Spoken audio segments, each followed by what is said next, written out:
नमस्कार मैत्रिणींनो, स्वागत आहे तुमचं कल्पना किचनमध्ये। तर बघा, आज आपण बनवणार कच्चे पोहे, जे की लहान मुलांचे खूपच आवडीचं असतं। तर बघा, प्लेटमध्ये कच्चे पोहे घेतला आहे, शेंगदाणे घेतले आहेत आणि कढीपत्ता घेतला आहे। तर बघा, कढईमध्ये तेल गरम करायला ठेवलेलं आहे आणि त्यात आपल्याला कढीपत्ता टाकून द्यायचा आहे आणि शेंगदाणे टाकून द्यायचे आहेत।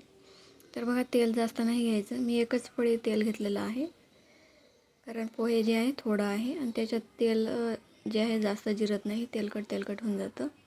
आणि तेल कमी टाकायचं। बघा, चिमूटभर हळद घेतली आहे आणि चिमूटभर मॅगी मसाला घेतलेला आहे। तर हळद आणि मॅगी मसाला घेऊन थोडंसं परतून घ्यायचं आहे आणि लगेच आपल्याला पोहे टाकायचं आहे।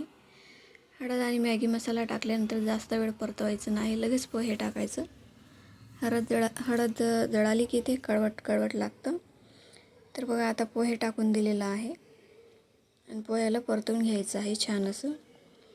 आणि गॅस जो आहे एकदम स्लो ठेवायचा आहे आणि स्लो गॅसवर 5 ते 7 मिनिटं आपल्याला असं परतवायचं आहे। तर बघा, लहान मुलांच्या खूपच आवडीचं असतं कच्चे पोहे। तर बघा, चवीनुसार मीठ इथं टाकायचं आहे। माझ्या मुलीला तर खूपच आवडतं, ती नेहमी मला बनवायला लावते। आणि सकाळची शाळा असली की तिची 7 ते 10 शाळा राहिली ना की ती कच्चे पोहेच मागते माझ्याकडून। आणि सकाळी नाश्त्यालाही छान असतं। सकाळी धावपळीमध्ये शाळा जर कमी वेळाची असेल तर भाजी आणि पोळी द्यायला मुलांना परवडत नाही, तर म्हणून कच्चे पोहे खूपच छान लागते। तर नक्कीच ट्राय करा, एकदम कुरकुरीत लागेल। तर मी अशाच पद्धतीने बनवते आणि खूपच छान बनते। 5 ते 7 मिनटं स्लो गॅसवर असं परतवत राहायचं आहे। एकदम कुरकुरीत आणि एकदम छान असं कच्चे पोहे आपलं तयार होतं।